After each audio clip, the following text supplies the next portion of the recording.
GKVHSS alumni അസോസിയേഷനും മണപ്പാട്ട് ഫൗണ്ടേഷനും സംയുക്തമായി academic excellence അവാർഡുകൾ വിതരണം ചെയ്തു.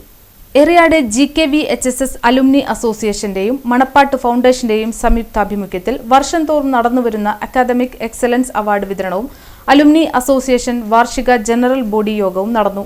കൈപ്പമംഗലം നിയോജക മണ്ഡലം MLA KK വത്സരാജ് പരിപാടി ഉദ്ഘാടനവും പുരസ്കാര വിതരണവും നിർവഹിച്ചു. പൊതുരാഷ്ട്രീയ രംഗത്ത് ഞാൻ ഏറെ വർഷങ്ങളായിട്ട് നിലനിൽക്കുന്ന ആളാണ്. അപ്പോൾ പൊതുവിൽ തൃശ്ശൂർ ജില്ലയിലെ എല്ലാ പ്രദേശങ്ങളുടെയും പൊതുവായിട്ടുള്ള സാമൂഹിക ജീവിത രീതി സംബന്ധിച്ചും അതിൻ്റെ ചരിത്രത്തെ സംബന്ധിച്ചൊക്കെ ഒരു ചെറിയ ധാരണ എൻ്റെ മനസ്സിലുണ്ടായിരുന്നു. പക്ഷെ അതിനേക്കാൾ ഞാൻ മനസ്സിലാക്കിയതിനേക്കാൾ അപ്പുറത്ത് വലിയ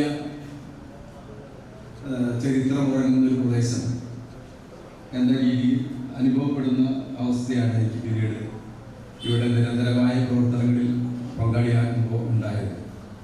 വളരെ പുരോഗമനപരമായി ചിന്തിക്കുന്ന ഒരു സമൂഹവും കലാ സാംസ്കാരിക സാമൂഹിക മണ്ഡലങ്ങളിലെല്ലാം നല്ല രീതിയിൽ ഇടപെടുന്ന ഒരു ജനങ്ങളും അവരുടെ എല്ലാ അർത്ഥത്തിലും വളരെ സജീവമായ സാന്നിധ്യവും പങ്കാളിത്തവുമുള്ള പ്രവർത്തനങ്ങളും കാണാനിടയായി. എനിക്ക് തോന്നുന്നു ഞാൻ MLA ആയിട്ട് വന്നതിന് ശേഷം ഈ എറിയാട് ഗ്രാമപഞ്ചായത്തിൽ തന്നെ നിരവധി പരിപാടിയിൽ പങ്കെടുക്കാൻ അവസരമുണ്ട്. 2006 മുതൽ മണപ്പാട്ട് ഫൗണ്ടേഷൻ നൽകി വരുന്ന അക്കാദമിക് എക്സലൻസി അവാർഡുകൾ 2021-22 മുതൽ അലുമിനി അസോസിയേഷന്റെയും മണപ്പാട്ട് ഫൗണ്ടേഷന്റെയും സംയുക്ത പദ്ധതിയായി എല്ലാ വർഷവും നൽകി വരുന്നു. SSLC +2 പരീക്ഷകളിൽ ഫുൾ A+ കരസ്ഥമാക്കിയ കുട്ടികൾക്ക് ക്യാഷ് അവാർഡും മെഡലുകളും സർട്ടിഫിക്കറ്റുകളും അടങ്ങുന്നതാണ് അവാർഡുകൾ. Alumni association and Manappat foundation chairman Ameer Ahammed Manappat ചടങ്ങിൽ അധ്യക്ഷത വഹിച്ചു.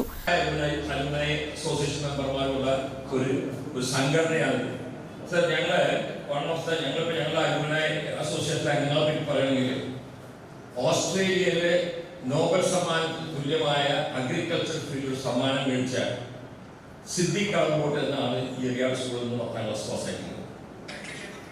അപ്പോളോ ടയർസിന്റെ എക്സിക്യൂട്ടീവ് ഡയറക്ടറായി ലോകോത്തര ഒരു റിസർച്ച് സ്കോളറായിട്ടുള്ള PK മുഹമ്മദ്. ചടങ്ങിൽ എറിയാട് ഗ്രാമപഞ്ചായത്ത് പ്രസിഡന്റ് KP രാജൻ മുഖ്യാതിഥിയായിരുന്നു. അവരവരുടെ ഓർമ്മകൾ അല്ലെങ്കിൽ അവരുടെ സേവനങ്ങൾ അതിൻ്റെ പൂർവ്വ വിദ്യാർത്ഥി സംഘടനകളിലൂടെയാണ് കൈമാറുന്നത്. കേരളത്തിലെ പൊതുവിദ്യാലയങ്ങൾ തകർന്നു തുടങ്ങിയ ഒരു സാഹചര്യം കേരളത്തിലെ സർക്കാർ മുന്നോട്ട്. Eriyad panchayat ward member Kochaleema, school പ്രധാനാധ്യാപിക Lali teacher, PTA president Rahim എന്നിവർ ഉപവിഷ്ടരായി. വൈസ് പ്രസിഡന്റുമാരായ മറിയു സഗീർ സ്വാഗതവും EV രമേശൻ നന്ദിയും രേഖപ്പെടുത്തി. തുടർന്ന് alumni association chairman Ameer Ahmed മണപ്പാട്ടിന്റെ അധ്യക്ഷതയിൽ ചേർന്ന വാർഷിക പൊതുയോഗത്തിൽ അസോസിയേഷൻ ബൈലോ ഭേദഗതി പ്രമേയം അവതരണവും അതിന്റെ അംഗീകാരവും നടന്നു. അസിസ്റ്റന്റ് സെക്രട്ടറി ശ്രീകല വായിച്ച മുൻ യോഗ മിനിറ്റ്സ് അംഗീകരിച്ചു. കമ്മിറ്റി അംഗം ഫൈസൽ വലിയാറ അവതരിപ്പിച്ച പ്രവർത്തന റിപ്പോർട്ടും association treasurer Khadeeja B KA അവതരിപ്പിച്ച വരവ് ചെലവ് കണക്കുകളും യോഗം അംഗീകരിച്ചു പാസാക്കി. എക്സിക്യൂട്ടീവ് കമ്മിറ്റി അംഗം സിദ്ദിഖ് കടമ്പോട്ട് തിരഞ്ഞെടുപ്പ് പാനൽ നിയന്ത്രിച്ചു. ചന്ദന ലാലിന്റെ നേതൃത്വത്തിൽ നടന്ന പ്രാർത്ഥനയോടെയാണ് പരിപാടികൾ ആരംഭിച്ചത്. നസീർ മാടവന നന്ദി പറഞ്ഞു.